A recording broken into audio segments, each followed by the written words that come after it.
En 2011-2012, ça s'appelait même pas Chata encore, c'était juste des mecs au micro qui parlaient des femmes comme des objets.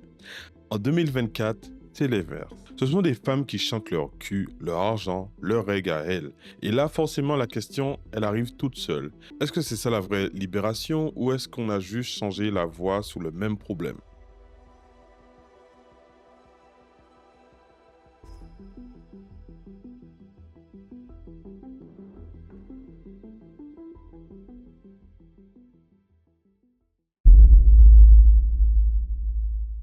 Bon, pour comprendre cette rupture, il faut revenir d'où l'on part, parce que le chata, il vient pas des beaux quartiers. Il naît au début des années 2010, dans ce qu'on appelle les zones populaires. Moi, j'aime pas trop ce mot, mais bon, tout le monde comprend.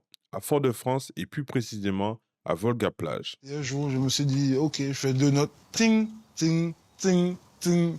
S'il n'y a pas Volga, il n'y a pas Chata. Et le mot lui-même, il traîne un passé lourd. Chata, c'est un dérivé de chota, le mot jamaïcain pour dire gangster, criminel, tiré du film Chotas. À la base, dire qu'une fille, c'est une chata, c'était une insulte. Une fille aux mœurs légères. Une caricature, le genre Gaza ou Walpa.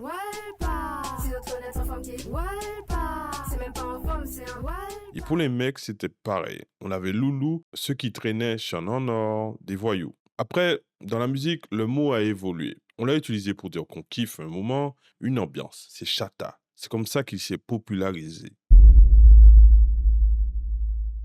Mais faut pas se mentir, le chata à la base c'est de l'inspiration pure dancehall jamaïcain. Le rythme, oui, mais aussi le slackness. Alors, c'est quoi le slackness? En vrai, simplement, c'est une vulgarité dans les paroles, dans les comportements. Et le slackness s'installe dans la culture antillaise via le dancehall. Avant, les textes étaient suggestifs. Avec le slackness, il n'y avait plus aucune pudeur. C'est même une rupture totale avec le mouvement Rasta. Les puristes, Nyabenghi. Eux, ils méprisent carrément le genre. Ils le trouvent superficiel, sans aucune spiritualité. Mais bizarrement, après la mort de Bob Marley, c'est justement là que le dancehall qui devient la voix de la jeunesse des ghettos. Ça devient une institution dans toute la Caraïbe. Et les pionniers de cette slackness, tu les connais peut-être. Yellowman, Lady Soul, Vybz Kartel.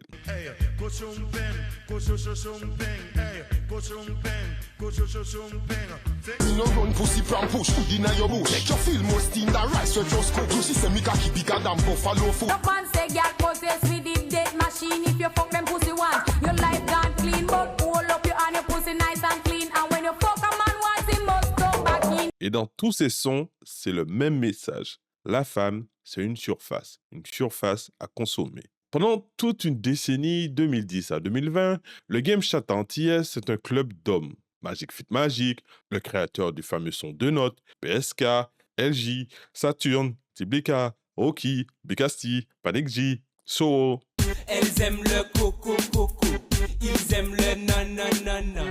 Et les yo joignent, yo pièce la pa ka di nanana. Oh bagay la pour de vitesse, oh bagay la pour passer vitesse. Belly success, belly of fest, belly pour être sans stress. Qu'est négresses qui chabine, roulez ça. Quand elle rend your pom pom, roulez ça. Si elle joue à la coquine, pour elle je serais coquin. Je ferais que l'admirer tout en caressant ses seins. Le sexe c'est ma passion, mais ne crois pas que je suis malsain. Dans ces textes-là, la femme noire antillaise, elle subit. Elle subit le regard de l'homme. Elle est la récompense de la masculinité. Le trophée qu'on monte en soirée. Elle n'a pas de désir à elle, pas de voix à elle. On lui dit comment s'habiller, comment danser, comment obéir, comment penser. C'était les règles du jeu. Les hommes tiennent le micro, les femmes décorent le clip. Mais à partir de 2020, les femmes, elles ont dit non. Elles voulaient plus être le décor, elles ont pris le micro et elles ont tout cassé. En 2020, l'année qui bascule. Le confinement. Nous sommes en guerre. La jeunesse antillaise ne peut plus sortir, elle peut plus faire la fête, mais la créativité, elle, par contre, elle explose. Elle se déplace ailleurs, sous les réseaux, sous TikTok, surtout TikTok. Et c'est là sur TikTok que la magie opère. Les femmes s'emparent du game chata, sans demander la permission à personne. Ou rive en soirée, ou vex, ou pas flex, passe Batman, trappe et en fesse. Chier en bad gal, pas molly pièce, pas fait la sieste, pas assise, Batman, n'est pas slip. Maureen, avec son son tic, celle qu'on appelle la queen du chata, elle s'autoproclame reine d'ailleurs. Elle pose les nouvelles règles. Dans ses textes, elle dénonce les comportements abusifs des hommes en soirée, elle revendique le droit pour les femmes de s'habiller comme elles veulent, de s'amuser entre elles sans les hommes si elles veulent. Elle va même jusqu'à se positionner presque comme une figure à la Malcolm X. La chou veut pas de toi, range ton slip. Entre meufs, en fait, on peut s'ambiancer, on peut danser entre nous, on peut s'amuser entre nous. On n'a pas besoin de mecs, en fait, pour passer une bonne soirée. On est indépendants. Shannon, elle prend un autre angle. La société coloniale et patriarcale, elle a toujours complexé le corps de la femme noire. Depuis l'époque coloniale, on a caricaturé ce corps, hypersexualisé à travers ce stéréotype de la Jézabel pour justifier l'exploitation, la domination masculine. On lui a imposé des standards de beauté blancs, eurocentrés. Shannon, elle met ce corps en avant fièrement. Dans Coco, elle dit « tous les corps, toutes les peaux, toutes les formes sont validées ». Et on aime. Il n'y a pas photo. Toute qualité femme, chabine négresse, inifine et puis womb. Petit toute grosse fesse, peu importe ta demande, yo. Jalis, pareil, elle se vante sans complexe de ses talents au lit. Me a fuck them, me a burn them. Let me back it up, baby, I can run them. Ka check moi si moi les want que ça show them. Madame, bed dans ka montre que j'en can ride it. Ironie, cette même Jalis qui est la fille de Majesty, qui pratique dancehall complètement à l'opposé de sa mère.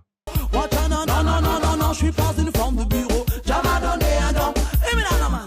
Un 3, il est par-ci, c'est mon quartier général. C'est là que j'ai déjà vu des hommes, des femmes qui sont couchés là. Quand ils me voient passer dans la rue, ils me trouvent radical. Assis sur un rythme, ils me trouvent phénoménal. Ma mère, elle est super connue dans notre petit écosystème. Elle est la première artiste femme dans le dancehall aux Antilles à se faire reconnaître comme telle.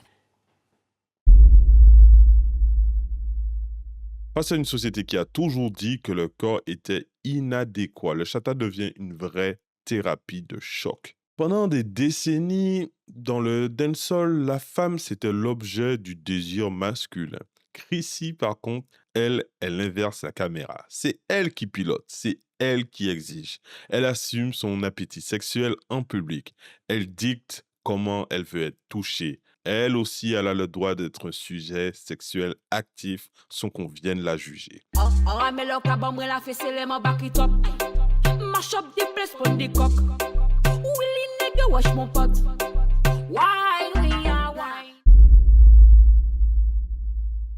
Et puis, il y a Shadies. Elle, par contre, c'est le terrain financier.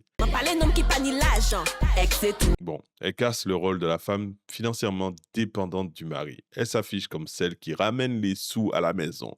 Et avec ça, la réciprocité. Et nous, en tant qu'hommes, on le sait très très bien. Des fois, on donne sans attendre que l'autre soit satisfaite. On doit rendre l'appareil, en fait.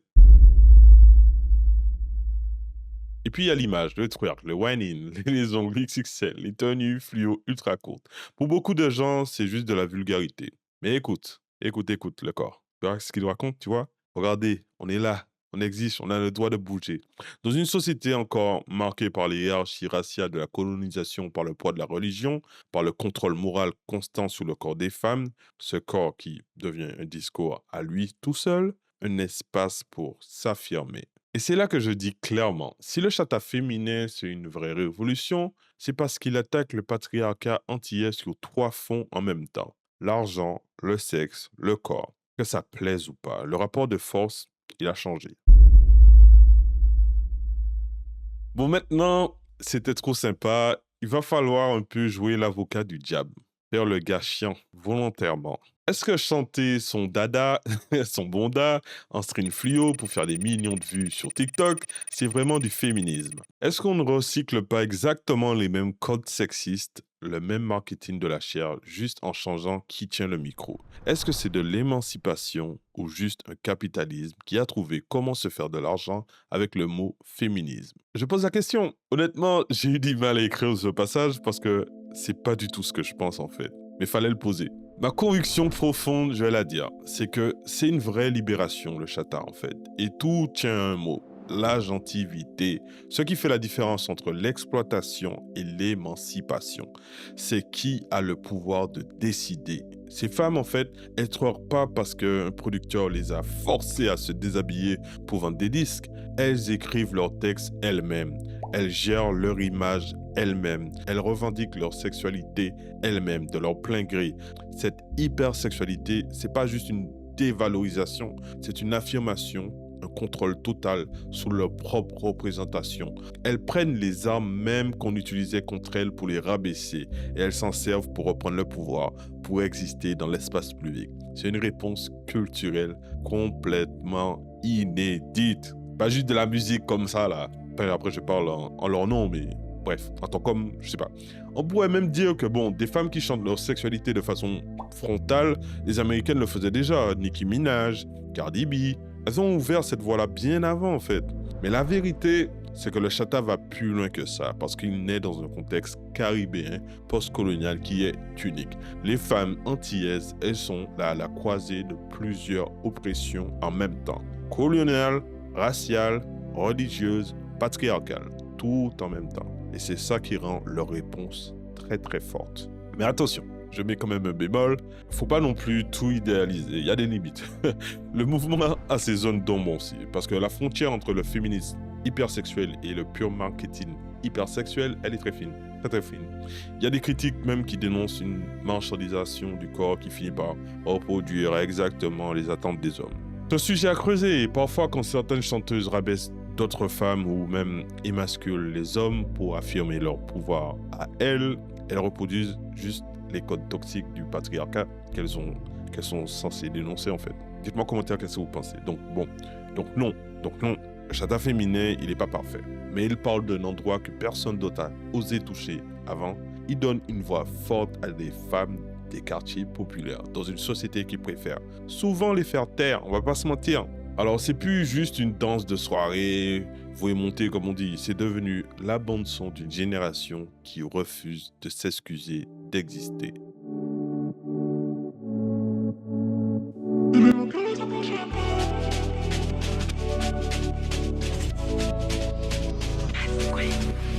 Nous deux, tu sais, faut réfléchir. C'est magique, mais toxique. T'es attaché, t'as peur d'aimer. Tu sais pas, mais tu flics. Comme les autres, t'es rempli de promesses. Tu dis que c'est pour la vie. Tu penses à moi toute la journée. Mais t'es avec elle la nuit. Un jour, tu sais, un jour, tu